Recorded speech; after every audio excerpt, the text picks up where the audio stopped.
सभी को राम राम। मैं बी.एस. पवार अपने चैनल ड्राइंग स्टडी में आप सभी का स्वागत करता हूं। आजकल जिस अध्याय पे हम चर्चा कर रहे हैं, जो हम पढ़ रहे हैं, वो हमारा है चित्रकला एवं उसके तकनीक, उसके माध्यम जो है वो क्या क्या है। उसमें हमने दो टॉपिकों पे पहले हमने चर्चा कर ली है।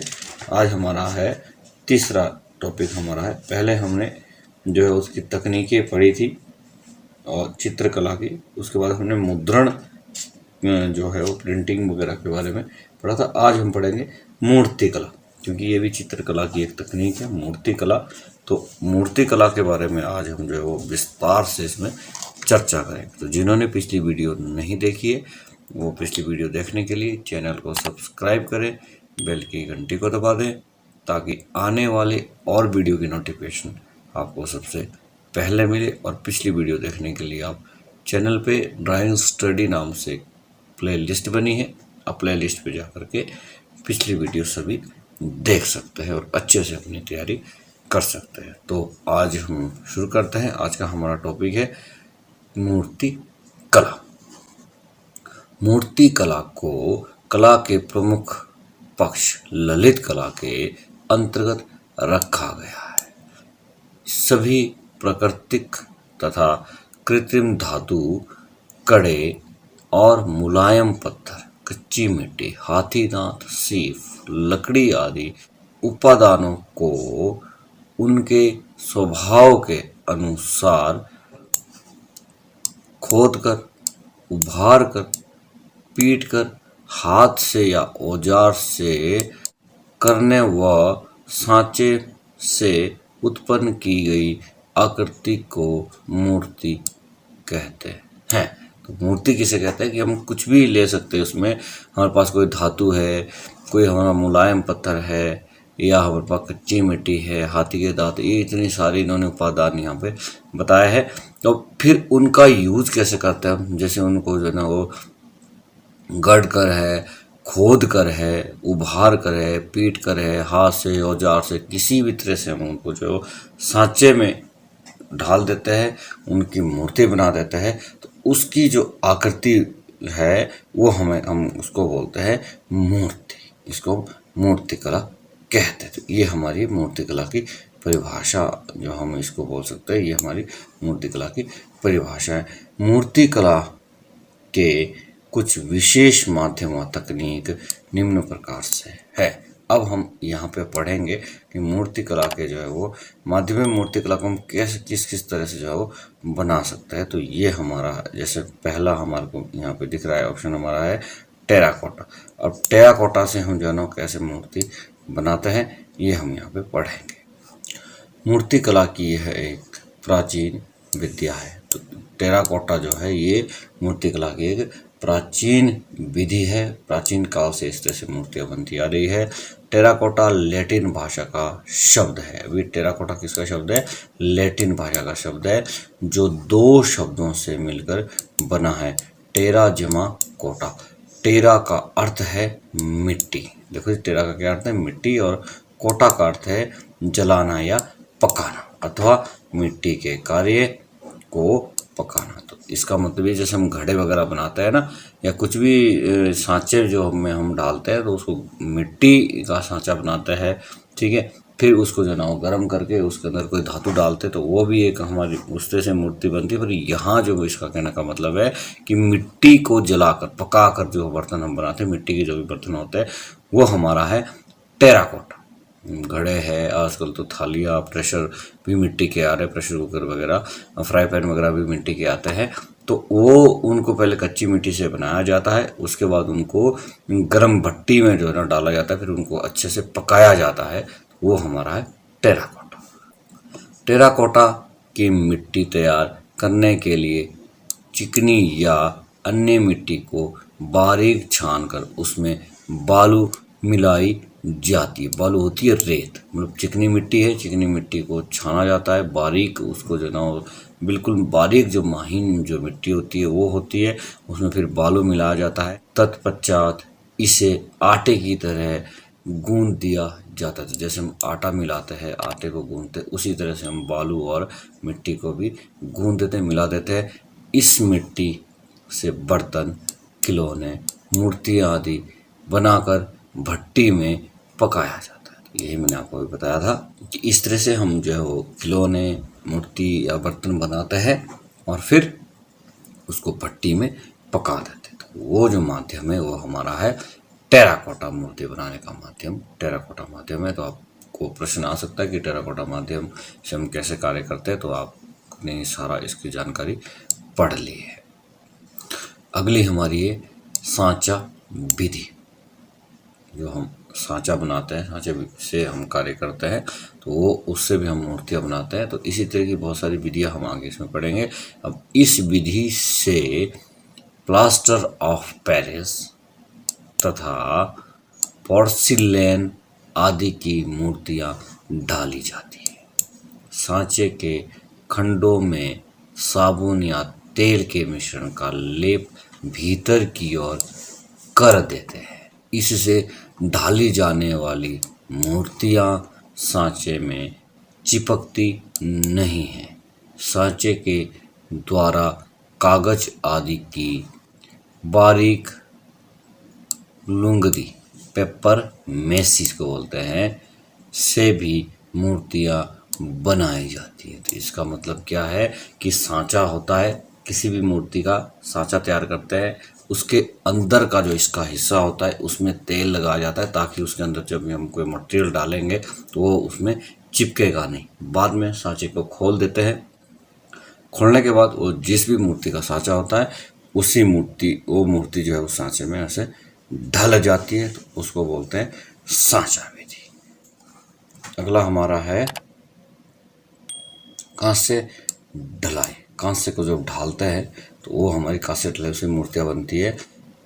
ब्रॉन्ज कास्टिंग में तांबा तथा टीन मिलाकर बनाए गए कांसे से मूर्तियाँ ढाली जाती। और कांसा किससे बनता है? तो कांसा तांबा और टीन से बनता है।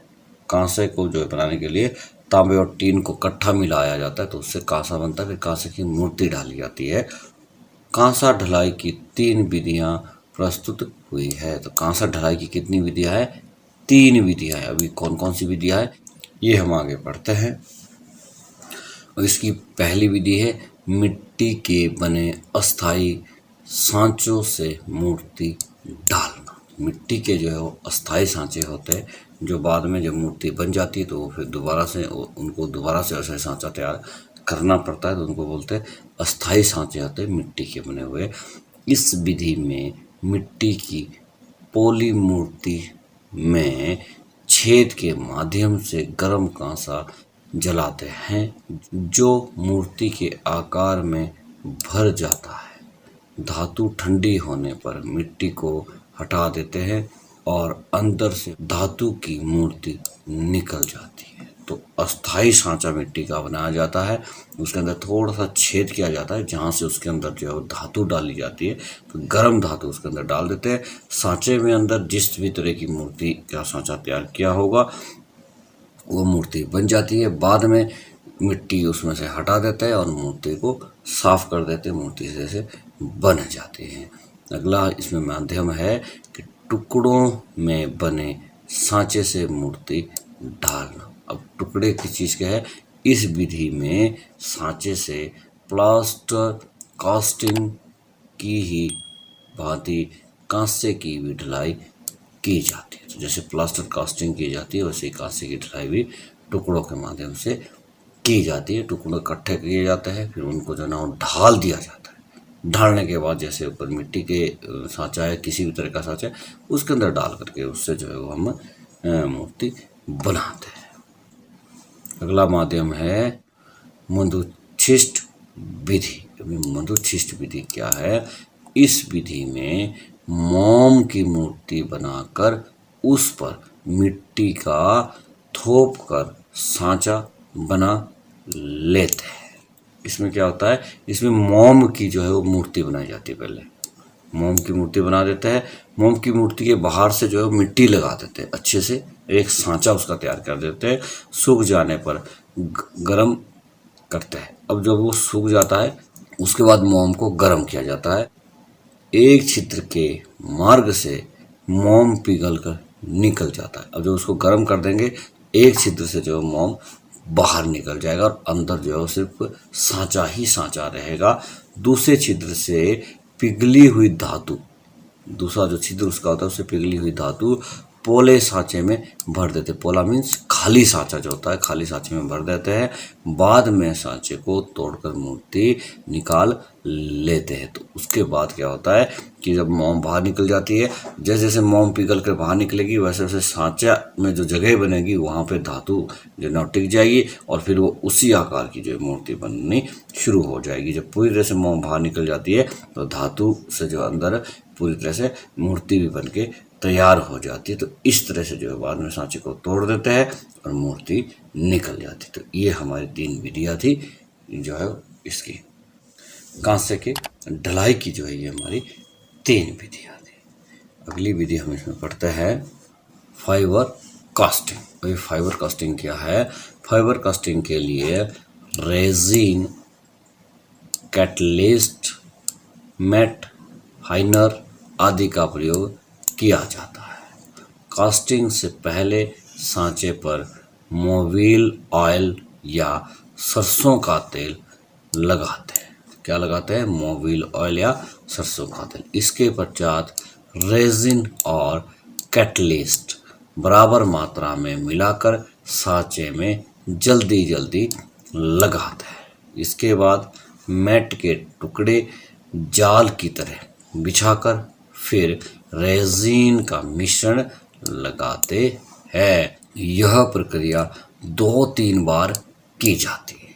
एक दिन सूखने के बाद सांचे को तोड़कर मूर्ति को अलग कर लिया जाता है। तो ये हमारी है फाइबर कास्टिंग। सेम ही चीज़ है ये भी। इसी तरह से ये भी एक सांचे में डाल देते हैं, मोबिल ऑयल और सरसों का तेल लगा देते हैं ताकि वो चीज़ उसमें चिपके नहीं, उसमें लगे नहीं, और जल्दी जल्दी से फिर सांचे में जो है वो इसका मटेरियल डाल देते हैं। बाद में जो है मूर्ति बन के तैयार हो जाती है।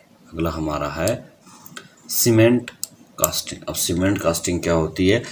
इस विधि में सांचे में पहले सरसों के तेल में साबुन मिलाकर ब्रश की सहायता से लगा लेते हैं। क्या करते हैं कि सांचा जो है सांचे में सरसों का तेल लगा लेते हैं। किससे लगाते हैं?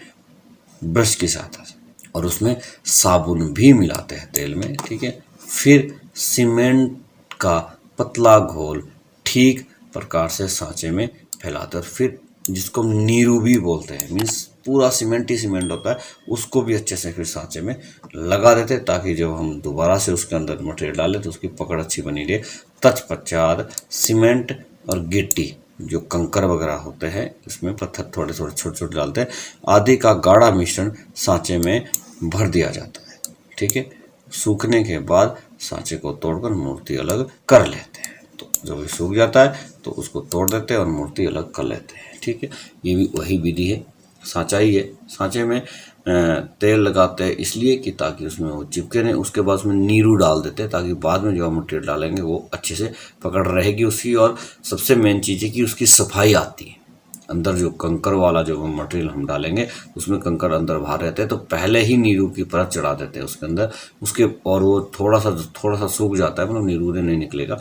उसके बाद उसके अंदर जो दूसरा मटेरियल डालते हैं, सीमेंट के साथ मिला हुआ जो गिट्टी गुट्टियाँ भी उसके साथ डली होती है, तो उससे जो मूर्ति तैयार होती है उसको बोलते हैं सीमेंट कास्टिंग। अब हम पढ़ते हैं कि मूर्तिकार जो है वो कौन कौन से है हमारे आधुनिक भारत के।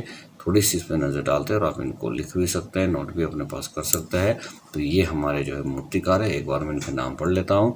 राम किकर बैन, ये कलकत्ता से है। DP राय चौधरी कलकत्ता से है। फणिंदर नाथ बोस, ये कलकत्ता से है। हीरमें चौधरी लखनऊ से है। पुदोष दास गुप्ता, ये दिल्ली से है। शंख चौधरी दिल्ली है। धनराज भगत, ये भी दिल्ली से है। मीरा मुखर्जी कलकत्ता से। सतीश गुजराल, महेंद्र पांड्या, ये बड़ौदा से है। PV जानकी राम, अजीत चक्रवर्ती, रघुनाथ सिंह, वेद नायर, नंद गोपाल, अमरनाथ सहगल, मृणालिनी मुखर्जी, ये जो है हमारे मूर्तिकार है, तो आप इनके नाम लिख भी सकते हैं क्योंकि इनमें से पूछा जा सकता है। जैसे सतीश गुजराल के बारे में काफ़ी पूछा जाता है कि ये कौन से कलाकार है, मूर्तिकार है, चित्रकार है, तो ये हमारे जो मूर्तिकार, तो इस तरह से किसी भी मूर्तिकार के नाम को जो है वो पूछा जा सकता है। अगला हमारा इसमें लास्ट मेथड हमारा है मूर्तिकार का, ये है स्टोन कार्विंग।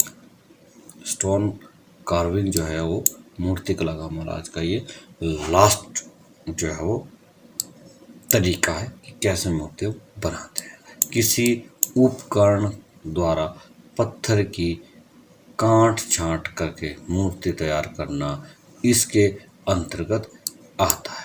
कोई भी मूर्ति बनी हुई है उसको हम जब काटते हैं, छांटते हैं, पत्थर की मूर्ति है तो वो इसी के अंतर्गत आता है, स्टोन कार्विंग के अंतर्गत आता है। इसमें मूल रूप से granite, marble, sand stone, volcanic rock आदि पत्थरों का प्रयोग मूर्ति बनाने के लिए किया जाता है। तो ये पत्थरों के नाम है इन्होंने यहाँ से दिए, ग्रेनाइट से लेकर के और ये वोल्केनिक रॉक तक जो है ये पत्थर इन्होंने बताया कि इन पत्थरों का प्रयोग किया जाता है मूर्ति बनाने के लिए। और जो उसकी काट छांट हम करते हैं मूर्ति की, उसमें जो फालतू जो पत्थर होता है निकाल देते हैं, गूथा हुआ या जैसा भी पत्थर हमें चाहिए उसे वही पत्थर उसमें रहता है, तो उसको बोलते हैं स्टोन कार्विंग। ये हमारा जो है वो इसका मूर्ति बनाने का एक मेथड है। तो ये हमारा आज का टॉपिक था। यदि टॉपिक पसंद आया है आपको तो लाइक वीडियो को जरूर कर दें, चैनल को सब्सक्राइब कर दें। Thanks for watching my channel.